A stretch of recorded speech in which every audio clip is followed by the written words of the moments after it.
기도하겠습니다. 하나님 감사합니다. 귀한 예물 드린 손길에 축복하시고 함께하여 주옵소서. 계속해서 하나님 우리에게 말씀을 깨닫는 눈을 열어주시고 하나님의 마음을 알게 하시고 나 자신을 깨닫게 하시고 하나님의 나라를 확신하게 하시고 이 땅에 서 있으나 하나님의 영혼에 잇대어 살아갈 수 있는 믿음의 삶이 될 수 있도록 축복하여 주옵소서. 예수님의 이름으로 기도하옵나이다. 아멘. 우리 서로 옆 사람 보고 대단하십니다 지금 한번 해보시죠. 대단하십니다.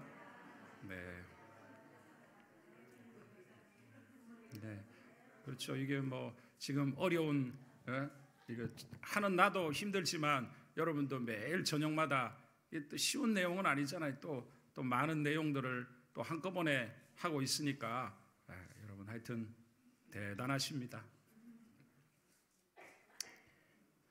근데 또 이런 기회가 아니면은 그렇게 말씀을 이렇게 또 살필 수 있는 기회가 없어서 또 한편 이런 생각도 들더라고요.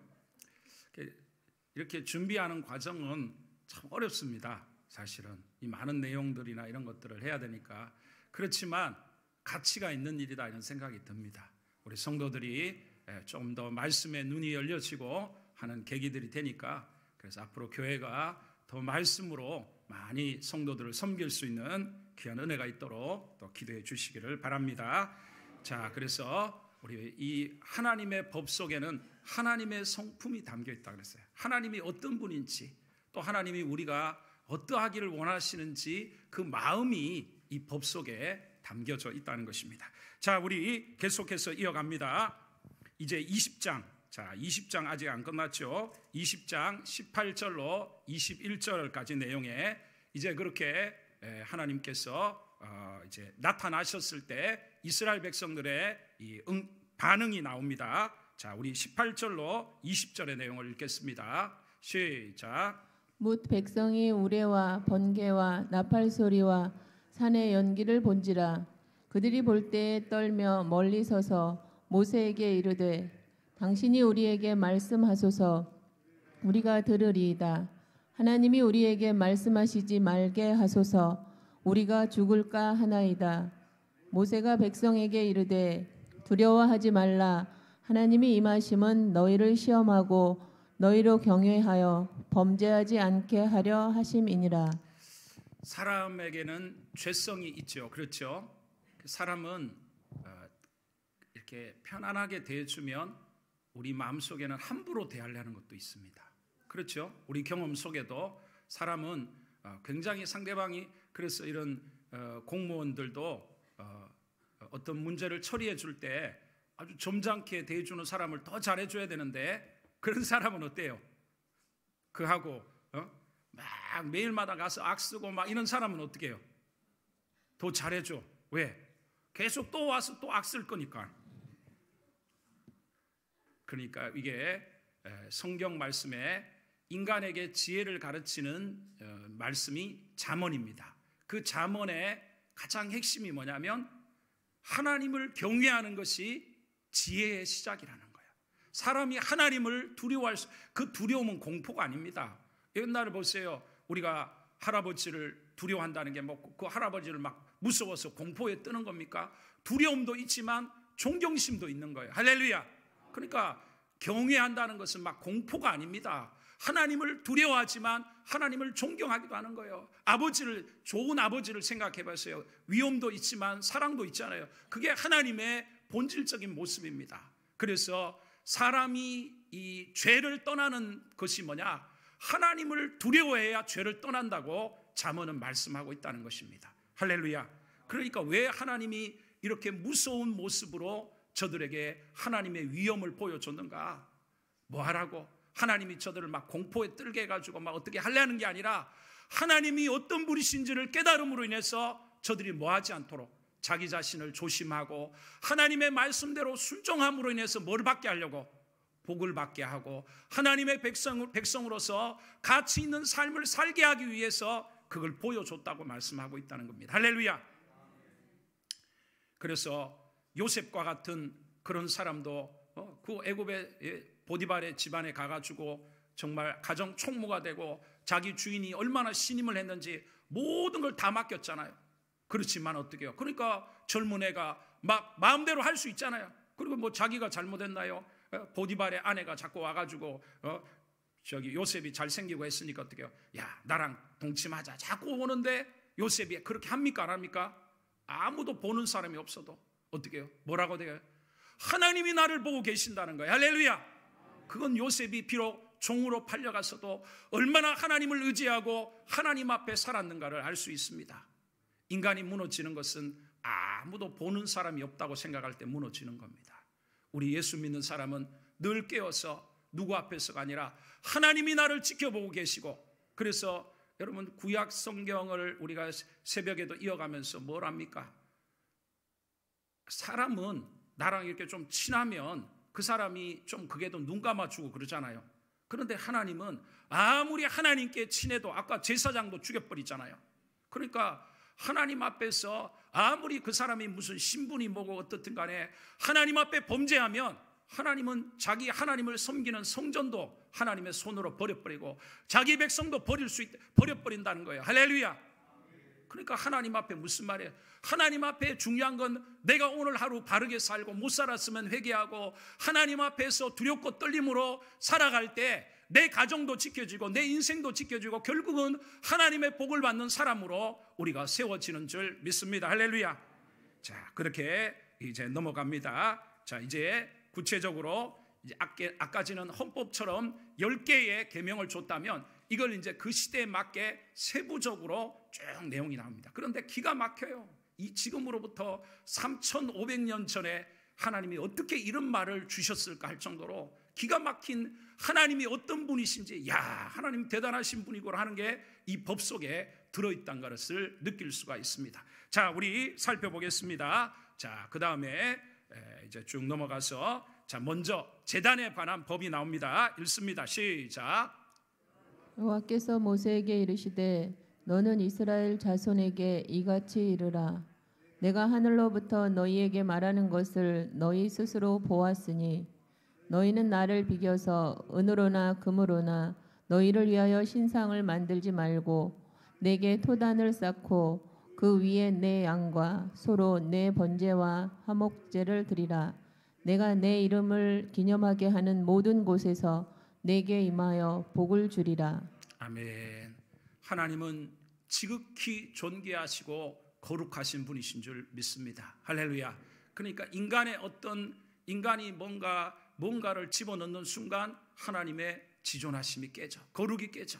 우리는 하나님의 말씀 그대로 순종하고 하나님을 존경하는 사람들이 되어야 할 줄 믿습니다. 이게 이제 제단에 관한 이야기 속에 나옵니다. 자, 이제 구체적으로 들어갑니다. 21장 성경책을 이제 21장에 넘깁니다. 자, 21장. 자, 저기 보니까 뭐가 나왔어요? 빨간 글씨를 읽어봅니다. 시작.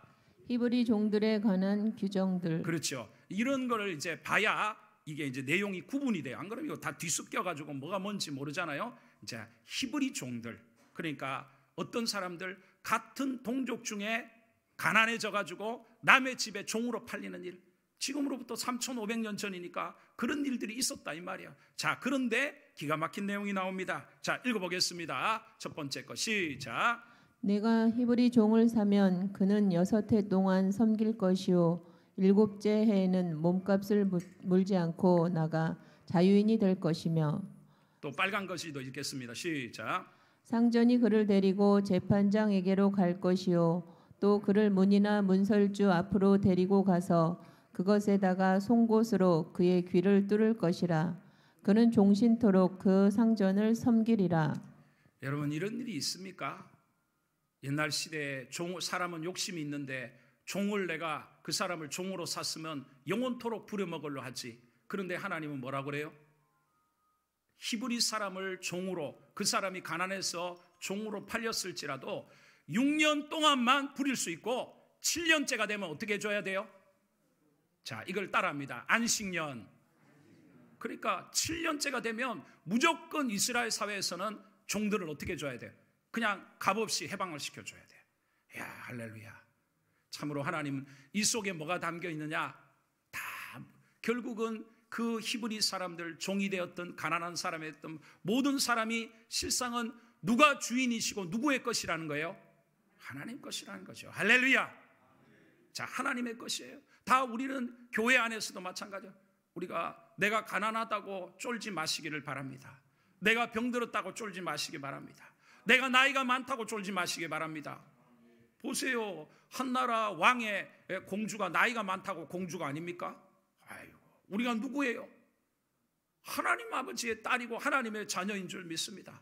나는 누구 거예요? 하나님 것입니다. 할렐루야. 우리는 그런 자부심을 가지고 살아야 할 줄 믿습니다. 그 말은 또 다른 사람을 대할 때 그렇게 한다 이 말이에요. 할렐루야. 우리는 사람을 귀하게 여겨야 할 줄 믿습니다.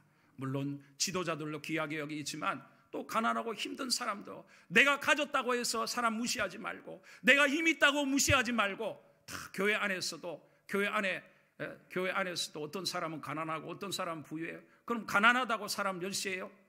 절대로 그런 일은, 그 사람의 주인이 누굽니까? 하나님이신 줄 믿습니다. 할렐루야. 내 자식 누가 건드려 봐요. 내가 가만히 있나? 부모가 얼마나 열받고 그럽니까? 그러면 하나님의 자녀를 내가 무시하면 누구를 무시하는 거예요? 하나님을 무시하는 것인 줄 믿습니다. 우리가 서로와 서로에 대해서 우리는 서로를 귀하게 여기고, 교회 안에 그렇다고 또 나중에 또 나옵니다만 우리와 국적이 다른 사람도 교회 성도일 수 있잖아요. 그러면 그 사람이 베트남 사람이라고 우리는 함부로 대합니까? 할렐루야. 우리는 다 누가 되었든 귀히 여길 수 있어야 될 줄 믿습니다. 자, 그 밑에 내용은 뭐 시간 관계상 넘어가겠습니다. 자, 그 다음 내용이 중요합니다. 자, 그 다음에 자, 저 첫 번째 저 이야기를 읽어봅시다. 9절을 읽읍시다. 시작. 인권의 참 시작은 하나님께로부터이다. 자, 인권이 뭡니까? 사람이 존귀한 존재라는 거예요. 가졌던 못 가졌던 사람이 귀한 존재라는 거예요. 자, 읽습니다. 시작. 만일 그를 자기 아들에게 주기로 하였으면 그를 딸같이 대우할 것이요, 만일 상전이 다른 여자에게 장가들지라도 그 여자의 음식과 의복과 동침하는 것은 끊지 말 것이요, 그가 이 세 가지를 시행하지 아니하면 여자는 속전을 내지 않고 거저 나가게 할 것이니라. 여러분, 3,500년 전에 이런 법이 세상에 어디 있습니까? 여러분, 이 사실은 7절부터 11절은 여자 종에 대한 이야기입니다. 그런데 보세요. 이제 어떤 사람이 가난해서 자기 딸을 종으로 팔아. 왜? 그 시대는 그런 일이 있었으니까. 그런데 그러면 옛날 생각해봐요. 우리나라 뭐 조선시대에 노비가 잘못하면 때려가지고 죽이고 막 얼마나 유린하고 온갖 일이 있습니까? 자, 그런데 여기 뭐라고 하나님 법으로 만들어놨다니까. 법으로 하나님이 뭐라 그래요? 자, 여자가 이제 어떤 사람이 가난해가 자기 딸을 다른 사람에게 종으로 팔았어요. 그리고 그 사람이 이제 종을 데려와가지고 어떻게 해요? 이제 앞에 구절에는 뭐냐면 마음에 안 들어. 아내 삼을래 했는데 마음에 안 들어. 마음에 안 들면 함부로 하지 말고 다른 사람에게 팔지 말고 자유인으로 돌려주라, 이런 내용이 나와요. 자, 그 다음에 내용이 뭐냐면, 자, 아들에게, 여자가 그래도 아들에게 내가 만약에 그 데려온 여종을 아들에게 아내로 줬어요. 그러면 어떻게 대우해 주라고요? 딸같이 대우해 주라는 거야. 딸같이. 그리고 더 기가 막힌 말은 그 다음에 나와요. 만일 상전이 다른 여자에게 장가들지라도, 무슨 말이냐? 그 여자를 데려와가지고 아내를 삼았어요. 근데 또 다른 여자랑 내가 결혼을 했다 이 말이에요. 그러면 생각해봐요. 원래 이 사람이 뭐예요? 종이잖아요, 종. 그러면 이 여자를 어떻게 하겠어요? 함부로 하고 학대하고 그럴 거 아니에요. 그런데 하나님 뭐라고 법으로 만들었나 봤어요.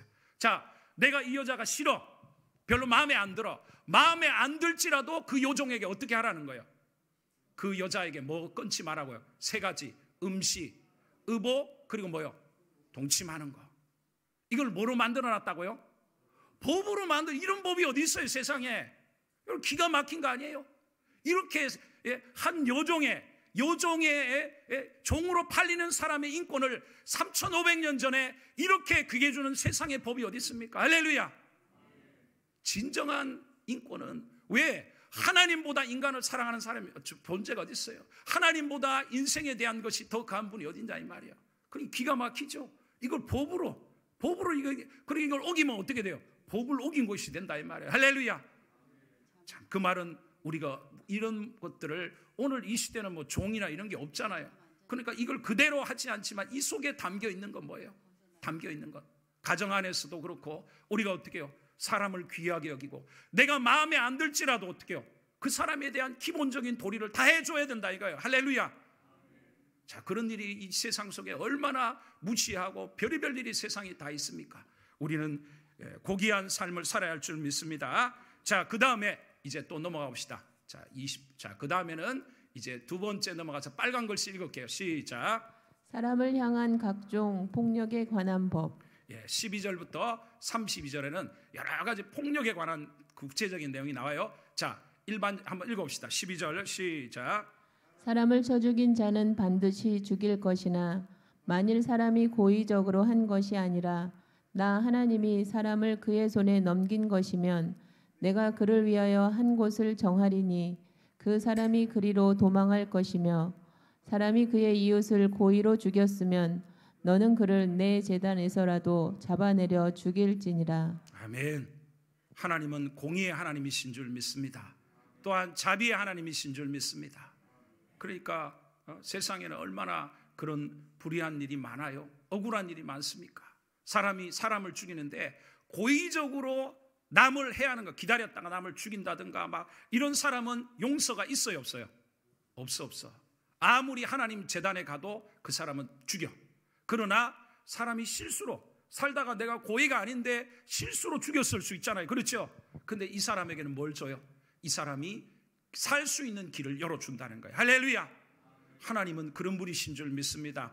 우리는 하나님 앞에 그러한 우리도 하나님을 닮아 공의로운 삶을 살아야 할 것입니다. 자, 그 다음 구절을 또 봅시다. 시작. 15절부터 읽겠습니다. 시작. 자기 아버지나 어머니를 치는 자는 반드시 죽일지니라. 그 다음에 17절을 먼저 읽을게요. 자기의 아버지나 어머니를 저주하는 자는 반드시 죽일지니라. 이런 법이 또 어디 있습니까? 그렇죠? 요즘 그러면 이 법을 그대로 적용하면 대한민국 사람 중에 많이 죽을 거예요. 그렇죠? 얼마나 사람들이 부모를 몰라보고 어른들을 몰라보고 아이들이 얼마나 그런 일이 많습니까? 아버지 어머니를 쳐 어디? 반드시 어떻게 그냥 죽여요? 반드시 죽인다고 그랬죠. 반드시. 자기 아버지나 어머니를 저주하는 자는 어떻게 해요? 반드시.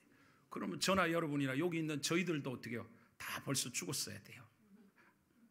자, 우리가 이 말씀을 이거는 3,500년 전의 상황에서 이제 살인과 관련된 내용을 구체적으로 또 부모에 대한 내용을 가지고 했지만 이 속에 담겨 있는 하나님의 정신은 뭐예요? 우리가 부모님을 함부로 대하면 돼야 안 돼요? 우리가 이걸 몰랐기 때문에 그렇게 살아왔어요. 부모를. 세상엔 이걸 도덕이라 그러고 그냥 그렇게 하면 좋고 부모 공경하면 좋고 아니면 그렇게 안 한다고 해서 경찰이 잡아가요? 그런 거 없어요. 그러나 하나님은 그만큼 하나님이 어떻게 해요? 부모가 나에게 잘했든 못했든 부모에게 복이 담겨 있고 부모에게 대하는 것이 누구에게 대하는 거예요? 하나님께 대한다 이 말이에요. 할렐루야. 그러니까 예수 믿는 사람은 내가 좀 어려워도 부모님 거 10만 원 드릴 거 얼마 드려요? 20만 원 드리고 50만 원 드리고 살아있을 때 하나님이 기회를 주실 때 부모님을 극진히 우리는 섬겨야 하는 줄 믿습니다. 할렐루야. 그러니까 다르죠. 이런 마음을 갖고 사는데 어떻게 부모를 함부로 합니까? 그렇게 못 살았으면 부모하고 또 그다음에 어떤 날은 또 짜증을 낼 때가 있잖아요. 그러면 예수 믿는 사람 어떻게 해요? 회개해야지. 하나님 아버지, 옛날로 말하면 부모를 죽이라고 했는데 내가 하나님 죽을 죄를 졌습니다. 용서해 주옵소서. 할렐루야. 그렇게 사니 우리가 얼마나 세상 가운데 고귀한 삶을, 세상과는 다른 삶을 살아요. 자, 16절도 읽어볼게요. 시작. 그 사람을 팔았거든 자기 수하에 와, 여기 3,500년 전에 기록된 말씀인데 유괴가 나왔네. 그렇죠? 신기하죠? 얼마나 우리 근대에도 그렇고 중국에도 사람을 어떻게 해요? 잡아다가 얼마나 그런 일이 많아요. 그런데 그런 사람 어떻게 해요? 반드시 죽이라는 거예요. 사람을 어떻게 해요? 사람의 인권과 사람을 함부로 그런 대하는 사람들은 어떻게 해요? 자, 그것이 그러니까 우리가 얼마만큼 이 사람을 귀하게 여겨야 될지를 알 수가 있는 것이죠. 자, 그 다음에 또 넘어가 봅시다. 자, 빨리빨리 넘어가야 됩니다. 읽습니다. 시작. 사람이 매로 그 남종이나 여종을 쳐서 당장에 죽으면 반드시 형벌을 받으려니와 그가 하루나 이틀을 연명하면 형벌을 면하리니 그는 상전의 재산임이라. 야, 이게 기가 막힌 게 들어있어요. 그 시대의 상황을 분명히 담고 있습니다. 이 종을 삼고 하는 일이 그 시대 3,500년 전에 그랬단 말이에요. 그런데 내가 종을 죽였다고 벌을 받습니까? 여기 뭐라 그래요? 그러니까 이 종을 쳐서 당장에 죽었다는 것은 고의적으로 죽이는 거죠. 어떤 무기로 악의를 갖고 그 사람을 죽이는 거예요. 그런데 하루나 이틀 연명했다는 것은 죽이려고 한 건 아니었다 이 말이에요. 그러니까 이렇게 하나님 명확히 구분해서 얼마나 이 자기 종이라도 함부로 어떻게 해요? 그런 행동을 할 수 있어요, 없어요? 못하도록 해놨다 이 말이에요. 할렐루야. 자, 그 다음에 넘어갈게요. 읽습니다. 그 다음 시작. 사람이 구덩이를 열어두거나 구덩이를 파고 덮지 아니하므로 소나 나귀가 거기에 빠지면 그 구덩이 주인이 잘 보상하여 짐승의 임자에게 돈을 줄 것이요 죽은 것은 그가 차지할 것이니라. 참 하나님은 기가 막힌 말들을 다 해놨죠. 내가 딱 구멍을 팠다가 구멍을 제대로 안 메꿨어요. 그래가 지나가던 소가 그게 빠져가지고 다쳤어. 그러면 그걸 어떻게 주라 이 말이에요? 보상해 주라 이 말이에요. 그러니까 이게 무슨 말이에요? 우리의 행동 하나하나가 어떻게 해요? 남에게 피해가 가면 안 돼. 할렐루야. 남의 재산을 귀하게 여기고 우리의 삶이 사회 속의 생활 속에서도 어떻게 해요? 내 하나의 행동이나 이런 것들이 남에게 피해를 입혔으면 어떻게 해요? 도망가 버려요? 뺑소니를 해요? 그런 일은 있으면 안 된다는 거예요. 자기가 잘못을 했으면 그것에 대해서 반드시 갚으라 이 말이에요. 할렐루야. 자, 그 다음에 넘어가 볼게요. 읽습니다. 시작. 사람이 소나 양을 도둑질하여 잡거나 팔면 그는 소 한 마리에 소 5마리로 갚고 양 한 마리에 양 4마리로 갚을지니라. 자, 먼저 그래서 삭개오가 자기가 토색한 게 있으면 남의 거를 빼앗거나 남의 걸 빼앗은 게 있으면 몇 배를 갚아요? 4배나 갚겠다고 이야기하고 있잖아요. 자, 이런 속에서 남의 걸, 그러니까 남의 걸 도둑질 하란 말이 하지 말라는 거예요. 절대 하나 훔쳤다가 어떻게 해요? 5배를 갚고 4배를 갚도록 하는 겁니다. 자, 그 다음에 더 기가 막힌 말이 나옵니다. 읽습니다. 시작.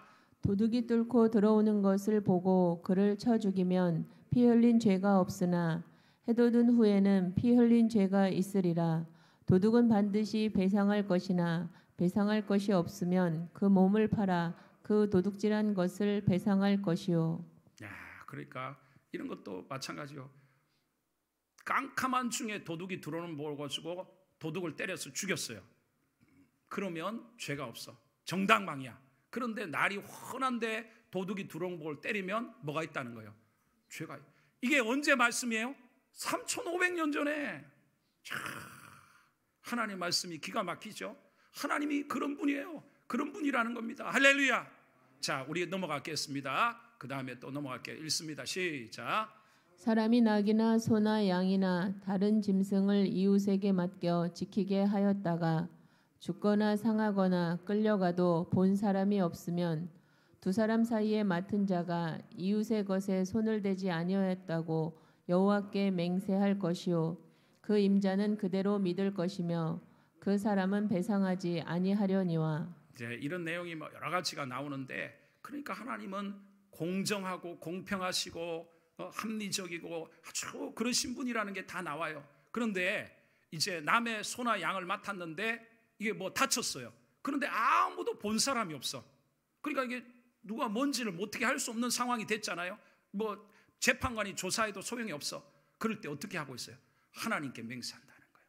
그 맡았던 사람이 내가 그 소나 양에게 내가 그한 게 없다. 그렇게 맹세하면 그걸 누가 믿어야 된다는 거예요. 그게 무슨 말이에요? 이런 것은 세상의 법에 있지 않죠. 우리는 누구 앞에서 살아야 된다는 거예요? 하나님 앞에. 사람이 아니라 하나님 앞에 진실하고 하나님 앞에 우리는 바르게 살고 하나님 앞에 그한 삶을 살아야 하는 줄 믿습니다. 할렐루야. 자, 그 다음에 넘어갈게요. 읽습니다. 시작. 너는 무당을 살려두지 말라. 짐승과 행음하는 자는 반드시 죽일지니라. 여호와 외에 다른 신에게 제사를 드리는 자는 멸할지니라. 아멘. 여기에 종교적으로 살려두지 말아야 될 세 종류의 사람들이 나옵니다. 첫 번째는 누구를 살려두지 말라고요? 무당. 두 번째는 짐승과 행음하는 자. 세 번째는 다른 신을 섬기는 자. 물론 말씀드렸듯이 이거는 이제 그 시대의 상황, 그 민족적인 상황이 이걸 오늘날 그대로 해요? 그러면 우리가 무당 집에 가서 사람을 죽여요? 큰일 날 소리입니다. 그러나 이 속에서 우리가 담겨 있는 건 뭐예요? 무당은 결국 누구의 사주를 받는 거예요? 사탄의, 귀신의 지배를 받고 하나님을 대적하는 마귀의 지배를 받기 때문에, 그러니까 그것은 뭐냐면 그만큼 우리가 어떻게 해요? 우리의 신앙에서 그런 것들이 없어야 하고, 하나님 앞에서 뭐 점을 친다든가 어디 뭐 사주를 본다든가 이런 것은 하나님이 얼마나 가정이 여긴다는 것을 깨달아야 할 줄 믿습니다. 더군다나 벌써 3,500년 전에 짐승하고 성관계를 갖는다, 이게 나왔다는 거예요. 그러니까 그 시대 가나안 사람들이 그런 타락한 문명 가운데 짐승들하고 이런 제의적인 제사를 지내면서 이런 행동들을 벌써 했다는 거예요. 그런데 어떻게 해요? 반드시 죽이라는 거예요. 하나님이 남자와 여자를 만드시고 두가 정상적인 부부를 이루어서 서로 가정을 이루는 것은 구별되고 거룩한 것이지만, 뭐 다른 남자와 여자라든가 더군다나 이런 일들은 하나님 보시기에 가증스러운 일이고, 하나님 앞에 우리는 이런 일이 있었어도 안 될 뿐 아니라 이런 것들을 우리가 그겨야 될 줄 믿습니다. 자, 그 다음에 넘어갈게요. 자, 읽습니다. 이제 또 기가 막힌 말이 나옵니다. 읽습니다. 시작. 너는 이방 나그네를 압제하지 말며 그들을 학대하지 말라. 너희도 애굽 땅에서 나그네였음이라. 너는 과부나 고아를 해롭게 하지 말라. 내가 만일 그들을 해롭게 함으로 그들이 내게 부르짖으면 내가 반드시 그 부르짖음을 들으리라. 나의 노가 맹렬함으로 내가 칼로 너희를 죽이리니 너희의 아내는 과부가 되고 너희 자녀는 고아가 되리라. 여러분, 한국에 이런 법이 있습니까? 하나님 법이 그하죠. 그 시대 3,500년 전에 고아나 이 과부는 가장 힘없는 사람들입니다. 그런데 인간이 타락한 이후에 약자를 보호하는 쪽으로 갑니까? 힘 있는 사람들이 약한 사람을 짓밟고 있는 걸 빼앗습니까? 빼앗지요. 타락한 죄성을 가진 인간들은 다 항상 그런 방향으로, 전쟁도 마찬가지고 다. 그러니까 그런 시대에 하나님 이걸 뭘로 만들어놨어요? 법으로 만들어놨다니까. 이방 나그네 뭐예요? 오늘 우리 한국 사회 보세요. 그러니까 기존에 있던 사람 항상 갑이 되고 들어오는 사람 항상 을이 돼. 이방 나그네가 교회로 말하면 뭐예요? 새가족입니다. 새가족. 오랫동안 있었던 사람은 말하자면 여기 말한 이스라엘 백성이라 이 말이에요. 항상 우리가 어떤 상황에서도 내가 갑의 위치에 있을 때 어떻게 해요? 그렇지 못한 사람들에 대해서 뭘 하지 말라는 거예요. 학대하거나 저들을 함부로 대하거나. 그러니까 교회 안에서도 오랫동안 있었던 사람들이 힘이 있으니까 그 처음 들어온 사람들 함부로 행동하거나 함부로 말하거나 그런 행동을 할 수도 있잖아요. 나는 친한 사람이 많고 새로 들어온 사람은 이제 아는 사람도 없는데. 할렐루야. 그런데 하나님이 이방 나그네, 오늘 이 시대도 어떻게 해요? 얼마나 외국 사람들이 우리나라에 와서 학대를 많이 당하고 멸시를 당하고, 그리고 그들이 제일 서러운 것은 같은 한국 아래 살고 있지만 같은 한국인으로 인정해 주지 않고 멸시하고 무시하고, 우리의 본성 속에 그게 들어있다는 거예요. 나랑 다르면 밀어내고 나랑 약하면 그 사람을 짓밟고 뭔가가 좀 강하면 사람들을 막 그하는 게 있다는 거예요. 그러나 언제 이런 이야기를 하고 있어요? 3,500년 전에 하나님이 이방 나그네를 압제하지 말라는 거예요. 학대하지 말라는 거예요. 할렐루야. 그 다음에 어떻게 해요? 고아와 과부를 해롭게 하지 마라. 그러면서 하나님이 갚으신다는 거예요. 하나님이 그들이 고통 속에 부르짖을 때 내가 어떻게 해요? 하나님이 노예에서 그렇게 하는 사람들이 뭐가 되게 해요? 그 아내가 과부가 되고 그 자녀가 고아가 되게 하신다는 거예요. 할렐루야. 세상 사람들은 이런 걸 몰라. 그러나 예수 믿는 우리들은 어떻게 해요? 하나님의 마음이 이 말씀 속에 담겨 있다고, 법 속에 담겨 있잖아요. 그러니까 우리가 힘이 약하고 약한 사람들을 함부로 대하면 돼요, 안 돼요? 절대 안 되죠. 내가 그렇게 했다가 하나님이 어떻게 해요? 나를 가만히 두시겠냐 이 말이에요. 또 어쩌면 우리가 인생을 살아오면서 내가 받은 고난 중에 하나는 내가 남을 무시하고 멸시했을 때 나도 그런 어떤 일들을 하나님 당하게 하셨다는 거예요. 할렐루야. 우리는 하나님 앞에 사회적인 약자들에 대해서 그들을 귀히 여기고 그들을 도와주고 격려해주고 세워줄 수 있는 하나님의 마음을 가진 사람들이 되어야 할 줄 믿습니다. 자, 그 다음에 또 읽어봅니다. 시작.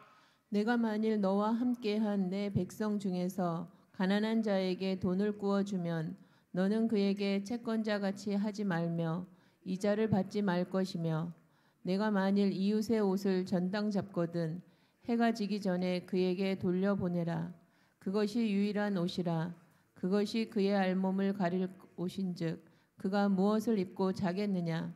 그가 내게 부르짖으면 내가 들으리니 나는 자비로운 자임이니라. 아멘. 하나님은 어떤 분이십니까? 자비로우신 분이에요. 세상에 가장 자비가 뭐냐? 고통당하는 사람을 불쌍히 여긴다 이 말이에요. 할렐루야. 우리의 신앙의 삶 가운데 그러니까 가난한 사람이 돈을 빌려가고 갚을 게 없어서 자기 갖고 있던 겉옷을 지금 전당 잡혔으면 불쌍히 여겨서 안 그러면 뭐 입고 자냐 이 말이에요. 그걸 돌려주라는 거예요. 할렐루야. 우리의 삶에 있어서 하나님이 내게 남보다 뭔가를 더한 걸 주시고 내게 평안을 주셨으면 고통당하는 사람, 집이 없는 사람, 못 먹는 사람, 또 사회적으로 인정받지 못하는 사람, 이런 사람에서 우리 예수 믿는 사람은 관심을 갖고, 그래서 우리가 어떻게 해요? 예수 믿는 사람들이 그냥 주일날 와서 예배만 드리는 게 그게 진짜 예배가 아니고, 예배를 드리고 은혜를 받았으면 나가가지고 그런 사람들을 찾아서 섬기고 베풀고 나누어주고.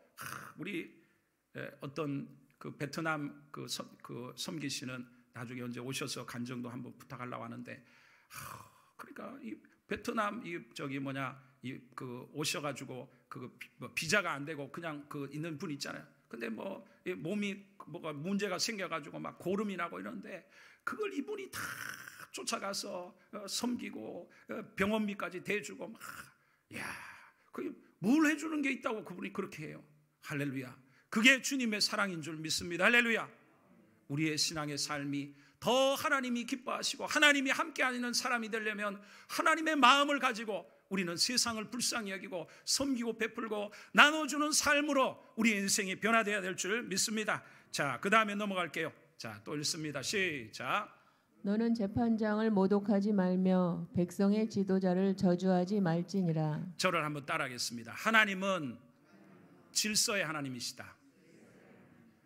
하나님이 힘없는 사람을 불쌍히 여기고 어려운 사람을 구한다고 해서 하나님이 무질서하게 질서와 권위도 없이 지도자에게 대들거나 재판장을 모독하거나 백성의 지도자를 저주하면 돼요, 안 돼요? 예수 믿는 사람은 아무리 내가 정치적으로 뭔가가 틀려도 하나님이 세워주신 줄 믿습니다. 할렐루야. 그러면 축복해주고 기도는 해줄지언정, 물론 잘못된 것에 대해서 판단은 하지만 욕을 하거나 저주하거나 이런 일은 하나님 앞에 누구를 저주하는 게 돼요? 그 사람을 누가 세웠어요? 하나님이 세운 줄 믿습니다. 할렐루야. 우리의 신앙한 삶은 늘 하나님 앞에서, 그래서 지난번에 그 하면서 우리 교회 요즘 하도 뭐 그것도 없어가 뭐 그 하면 뭐 장로님들에 대해서도 함부로 말하는데 하나님이 보고 계신 줄 믿습니다. 할렐루야. 교회 안에 하나님이 직분을 주시고 거기에 따른 아까 봤죠? 하나님 그 책임도 물어요. 그만큼 우리가 하나님을 두려워하면 교회 안에서 교역자들에 대해서도 함부로 말하거나 이런 것들도 다 우리가 하나님 앞에 살아야 할 줄 믿습니다. 할렐루야. 자, 그 다음에 또 읽겠습니다. 시작. 너는 내가 추수한 것과 내가 짜낸 집을 바치기를 더디하지 말지며 내 처음 난 아들들을 내게 줄지며 내 소와 양도 그와 같이 하되 이래 동안 어미와 함께 있게 하다가 여드레 만에 내게 줄지니라. 이거 우리가 앞에서 갔었죠. 하나님이 6월절 마지막 재앙 가운데 처음 난 걸 다 죽이실 때 그걸 기념하면서 이후에 이스라엘 백성들은 짐승이 되었던 사람이 되었던 처음 난 것은 하나님께 속해요. 그래서 사람을 그렇다고 구할 수는 없잖아요. 그러니까 애들이 나면 그 애들의 속전을 내는 거예요. 하나님 앞에. 자, 그 이야기를 하면서 이 봐봐요. 소와 양이 그렇게 해서 처음 난 걸 드리는데 어떻게 하라고 그래요? 며칠 동안 어미와 함께 해줘요? 일주일 동안. 그게 하나님의 자비. 짐승이라도 하나님은 그 짐승이 어미가 새끼를 가졌는데 바로 그 짐승을 못 들게 하고 일주일은 그 애가 짐승이 거할 수 있도록. 그러니까 이런 걸 보면 하나님이 얼마나 하나님께서 이 작은 민물 하나하나에 대해서도 거하신 것을 알 수가 있다는 것입니다. 할렐루야. 자, 그 다음에 넘어가 봅시다. 자, 그 다음에 또 읽겠습니다. 시작. 너는 거짓된 풍설을 퍼뜨리지 말며. 그 이제 23장에 이제 넘어왔습니다. 1절로 9절에는 사회적인 정의와 복지에 관한 법들이 나옵니다. 읽겠습니다. 시작. 너는 거짓된 풍설을 퍼뜨리지 말며 악인과 연합하여 위증하는 증인이 되지 말며 2절 3절 읽을게요. 시작. 다수를 따라 악을 행하지 말며 송사의 다수를 따라 부당한 증언을 하지 말며 가난한 자의 송사라고 해서 편벽되이 두둔하지 말지니라. 아멘. 하나님은 정의의 하나님이신 줄 믿습니다. 할렐루야. 하나님이 미워하시는 것 중에 하나는 거짓 소문을 퍼뜨리는 거예요. 우리가 그런 사람이 되면 안 될 줄 믿습니다. 우리가 교회 안에서도 그렇고 어디에 가서든지 간에 우리가 앞뒤를 따져보고 명확히 해야지. 어떤 사람의 말만 듣고 또 그 사실은 잠언 말씀에도 누가 와서 말했으면 상대방의 이야기도 들어보라고 했어요. 근데 우리는 어떻게 해요? 급해가지고 누가 한마디 하면 그 사람에 대해서 나중에 보면 어떻게 해요? 그 사람이 진짜가 아니야. 그러니까 하나님이 어떻게 해요? 거짓된 소문을 퍼뜨리고 위증하는 증인이 되지 마라, 그렇게 말씀하고 있죠. 할렐루야. 우리는 말을 조심하고 진실하고 우리는 삶이 돼야 할 줄 믿습니다. 그리고 또 기가 막힌 말이 나오죠. 우리가 사는 사회는 다수 많은 사람이 그렇다면 어떻게 해요? 우리는 그대로 따라가기 쉬워요, 안 쉬워요? 쉽죠. 그걸 거슬러라는 게 얼마나 어렵습니까? 그런데 이 성경에 기가 막히게 다수를 따라 악을 행하지 말라는 거예요. 많은 사람이 잘못된 길을 갈지라도 그걸 어떻게 따라가지 말라는 거예요. 다수를 따라 부당한 증인이 되지 말라는 거예요. 할렐루야. 우리의 신앙의 삶은 하나님을 의지하고 이런 정의로운 삶이 돼야 할 줄 믿습니다. 그리고 밑에는 보니까 가난한 자의 송사라고 편벽되이 두둔하지 마라. 가난한 사람이라고 무조건 그 사람의 편만 되지 말라는 거예요. 정확하게 정의를 행하라는 것입니다. 이 말은 나중에 가면 가난하다고 그 사람을 함부로 또 재판을 하는 과정에 그 사람을 불리하게 해서도 안 된다는 것입니다. 할렐루야. 우리는 정의의 하나님을 담는 자들이 되어야 할 줄 믿습니다. 자, 더 나가 또 읽습니다. 시작. 내가 만일 내 원수의 길 잃은 소나 나귀를 보거든 반드시 그 사람에게로 돌릴지며 내가 만일 너를 미워하는 자의 나귀가 짐을 싣고 엎드러짐을 보거든 그것을 버려두지 말고 그것을 도와 그 짐을 부릴지니라. 아멘. 이게 3,500년 전에 기록된 말씀입니다. 내가 미워하는 사람, 나 원수 같은 사람이 지금 뭔가 그 집 짐승이 지금 구덩이에 빠졌어요. 그럼 어떻게 우리는 아이고 꽃이다, 잘 됐다, 그럼 잘 됐다 이러지 않아요. 근데 하나님은 뭐라고 그래요? 원수의 길 잃은 소나 나귀를 보거든 어떻게 하라고요? 그 사람에게 돌려주라는 거예요. 엎드러져 있으면 어떻게 해요? 버려두지 말고 도와주라는 것입니다. 할렐루야. 그러니까 이미 원수를 사랑하고 핍박하는 자를 위해 기도해 주라, 이런 내용들이 이미 하나님의 성품 속에 담겨 있는, 내가 미워하는 사람일지라도 어려움에 처한 사람을 조롱하고 비웃지 말고 그 어려움에서 건져주고 도와주라는 거예요. 얼마나 고상한 삶입니까? 할렐루야. 자, 더 나가 읽겠습니다. 23장 7절 시작. 거짓 일을 멀리하며 무죄한 자와 의로운 자를 죽이지 말라. 나는 악인을 의롭다 하지 아니하겠노라. 아멘. 자, 우리 더 넘어갑니다. 이제 또 읽겠습니다. 시작. 너는 뇌물을 받지 말라. 뇌물은 밝은 자의 눈을 어둡게 하고 의로운 자의 말을 굽게 하느니라. 아멘. 뇌물을, 세상은 힘이 있으면 뇌물 다 받습니다. 지금 온 세상에 떠드는 이야기들도 그런 거고 다 그런 거 아닙니까? 그러나 예수 믿는 사람은 뇌물을 받으면 됩니까, 안 됩니까? 하나님이 지켜보고 계시잖아요. 할렐루야. 자, 그 다음에 9절도 읽겠습니다. 시작. 너는 이방 나그네를 압제하지 말라. 너희가 애굽 땅에서 나그네 되었었은즉 나그네의 사정을 아느니라. 네, 하나님이 또 여기도 또 이방 나그네 압제하지 말라고 그러죠. 그러면서 뭘 근거로 들고 있어요? 너희도 이집트에 있으면서 남의 나라에서 430년을 너희들 노예 생활했지 않느냐.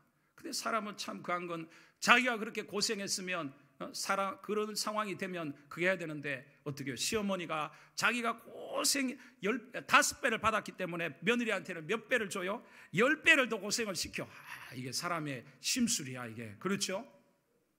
우리가 인생에 가난도 경험하고 삶에 그랬으면 그런 사람들의 삶을 알아주고 우리는 어떻게 해요? 저들을 불쌍히 여기고 섬길 수 있는 사람들이 되어야 할 줄 믿습니다. 자, 그 다음에 또 넘어갈게요. 이제 계속 넘어가고 있습니다. 시작. 너는 무교병의 절기를 지키라. 내가 내게 명령한 대로 아비벌의 정한 때에 이레 동안 무교병을 먹을지니 이는 그 달에 내가 애굽에서 나왔음이라. 빈손으로 내 앞에 나오지 말지니라. 맥주절을 지키라. 이는 내가 수고하여 밭에 뿌린 것에 첫 열매를 거둠이니라. 수장절을 지키라. 이는 내가 수고하여 이룬 것을 연말에 밭에서부터 거두어 저장함이니라. 내 모든 남자는 매년 3번씩 주 여호와께 보일지니라. 아멘.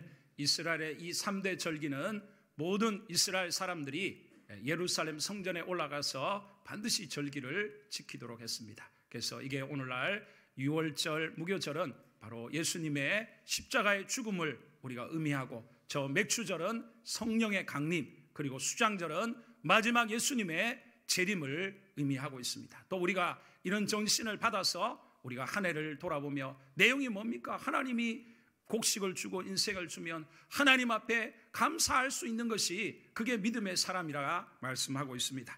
자, 그 다음에 한 구절이 있습니다. 읽어봅시다. 시작. 내 토지에서 처음 거둔 열매의 가장 좋은 것을 가져다가 너의 하나님 여호와의 전에 드릴지니라.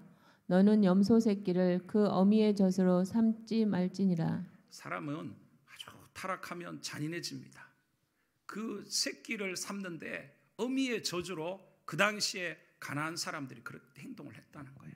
여러분, 이게 아무것도 아닌 것 같지만 새끼를 삼는데 그 어미의 젖으로 새끼를 삼는 게 어떻게 해요? 무자비한 행동이죠. 할렐루야. 그러니까 우리 예수 믿는 사람들의 삶이 작은 미물, 짐승 하나도 우리가 얼마나 뭐 극악에 뭐 이번에 뭐 그 영화 찍는데 뭐 말을 그게 가지고 막 그런 일들이 있었잖아요. 어쨌든 간에 우리의 삶에 하나님의 마음은 이렇다는 것을 우리가 알아야 될 줄 믿습니다. 자, 이제 거의 마무리가 돼갑니다. 이제 23장 나머지 부분들을 또 읽으면서 우리 마무리하면 20절 읽겠습니다. 시작. 내가 사자를 내 앞서 보내어 길에서 너를 보호하여 너를 내가 예비한 곳에 이르게 하리니 너희는 삼가 그의 목소리를 청종하고 그를 노엽게 하지 말라. 그가 너희의 허물을 용서하지 아니할 것은 내 이름이 그에게 있음이니라. 아멘. 그러니까 제가 이해가 되죠. 세상 사람들은 하나님을 떠난 후에 죄악 가운데 마음대로 살아가지만 이제 하나님이 아브라함을 통해서 선택받은 백성들, 하나님의 백성으로 복받는 하나님의 백성들은 세상의 사람들 그렇게 살아가듯이 사는 게 아니라 하나님의 백성다운 고귀하고 정직하고 진실하고 정의롭고 자비롭고 정말 하나님의 선하신 그 성품의 삶대로 세상 가운데 하나님의 모습을 증거하고 하나님을 보여줄 수 있는 삶들이 대하는 줄 믿습니다. 할렐루야. 그래서 예수님은 너희는 예수 믿는 순간 이제부터 너희는 세상의 빛이다, 세상의 소금이다, 이 세상에 맛을 내주고 어두운 세상에 비춰주라는 거예요. 할렐루야. 그게 뭐라고요? 착한 행실, 착한 행실, 착한 행실을 통해서 하나님 아버지께 영광을 돌리라고 했잖아요. 할렐루야. 시대가 어려울수록 우리 예수 믿는 사람들 뭐를 많이 해야 될까요?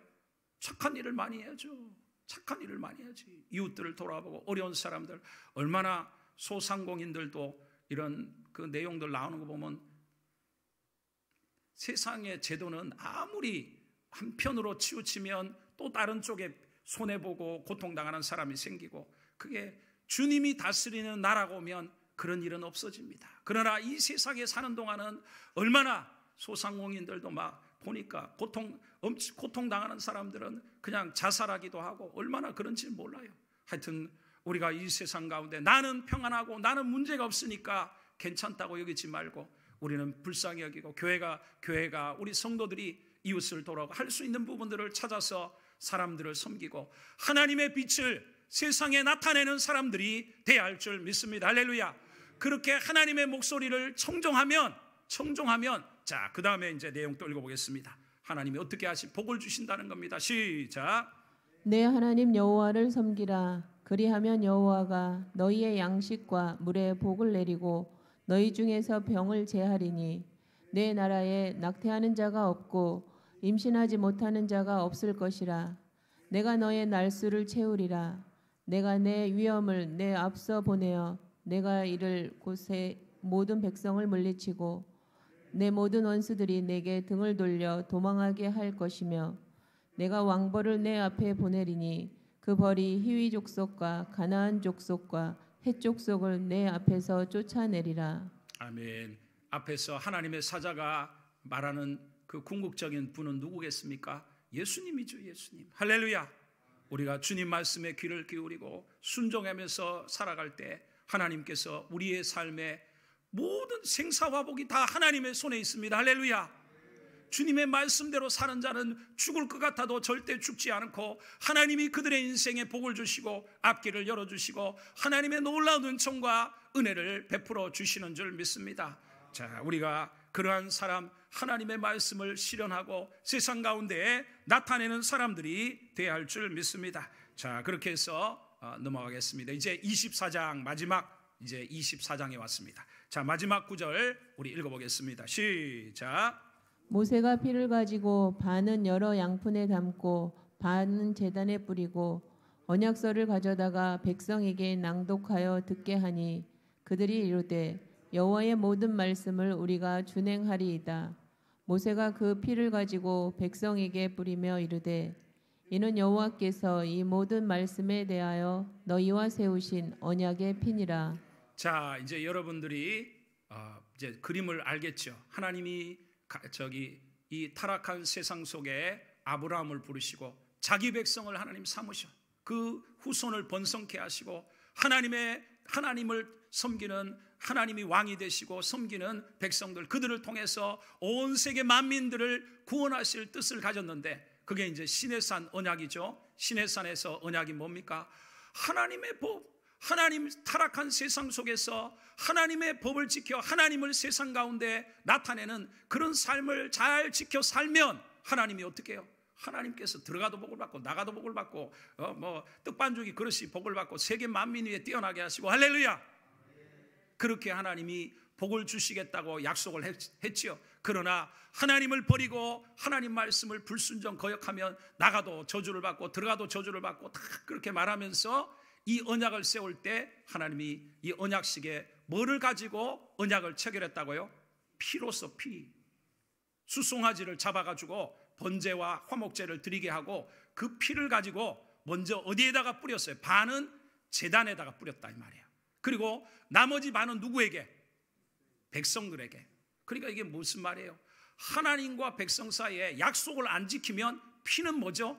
사람의 피가 다 빠지면 어떻게 돼요? 죽죠. 그러니까 피는 목숨을 걸었다 이 말이에요.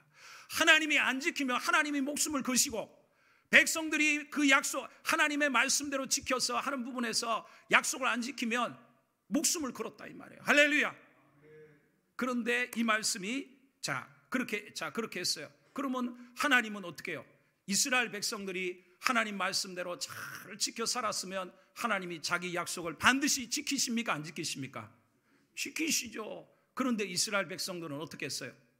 끊임없이 우상 숭배하고 하나님 말씀대로 거역하고 힘 있는 사람들이 약한 사람 거 빼앗고 온갖 그렇게 하다가 하나님과 약속을 피로서 목숨을 걸고 언약을 맺었잖아요. 그러니까 어떻게 해요? 하나님이 성전도 다 파괴시키고 나라도 다 망하게 하고 하나님께서 그런 일이 일어났잖아요. 자, 그런데 누가복음 22장 20절을 봅시다. 자, 읽겠습니다. 시작. 저녁 먹은 후에 잔도 그와 같이 하여 이르시되 이 잔은 내 피로 세우는 새 언약이니 곧 너희를 위하여 붓는 것이라. 아멘. 여기 보니까 새로운 언약, 시내산 언약은 실패했어요. 사람이 하나님의 말씀을 못 지켜. 그건 안 돼. 그래서 하나님이 새로운 언약을 줬어요. 근데 그 피는 그 언약은 누구 피로 세웠다고요? 예수님 피로. 귀한 은혜와 깨달음이 있으시기를 바랍니다. 하나님은 자기 아들을 십자가에 못 박아서 예수님의 피로 이제 새로운 언약, 이제는 그 율법을 다 지키지 못해도 안 와도 어떻게 해요? 예수님이 율법을 다 지키시고 예수님이 우리 죄를 위해 십자가의 죽음을 통해 가지고 피 흘리심으로 이제 누구든지 예수님을 믿기만 하면 어떻게 해요? 하나님 자녀 삼아주시고 하나님의 복을 받고 천국의 영생을 얻게 하시고 하나님이 이 놀라운 은혜를 이 지구상의 모든 만민에게 베풀어 주신 줄 믿습니다. 그러니까 어떻게 해요? 우리가 이 복음의 소식을 온 세상에 전해야죠.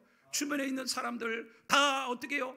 아무리 이 세상 잘 살아도 다 지옥 가는 겁니다. 이 땅의 굴레를 벗어나지 못하고 하나님이 이제 자기 아들의 피로 이제 누구든지 예수를 믿기만 하면 천국의 영생을 얻도록 하나님이 무한한 은혜를 베풀어 주신 줄 믿습니다. 우리는 그 은혜를 받은 사람들이고 이제 우리의 남은 삶 속에서 어떻게 해요? 이 주님을 이웃들에게 전해야지. 사람들이 예수 믿는 것 외에는 다 끝나는 거예요. 영원한 멸망이 다 오는 것입니다. 그리고 또 하나가 있죠. 그러면 예수님 피로 이제 우리는 율법을 안 지켜도 어떻게 해요? 우리는 이제 지옥 가지 않습니다. 그럼 이제 마음껏 죄 짓고 살면 되겠네요, 목사님. 그렇죠? 우리가 마음껏 죄 짓는다고 해서 이제 지옥 가지도 않습니다. 왜? 예수님이 다 공로를 치렀잖아요. 벌을 대신 다 받았잖아요. 그럼 우리가 다 죄 짓고 간음하고 도둑질하고 이렇게 살까요? 아니죠.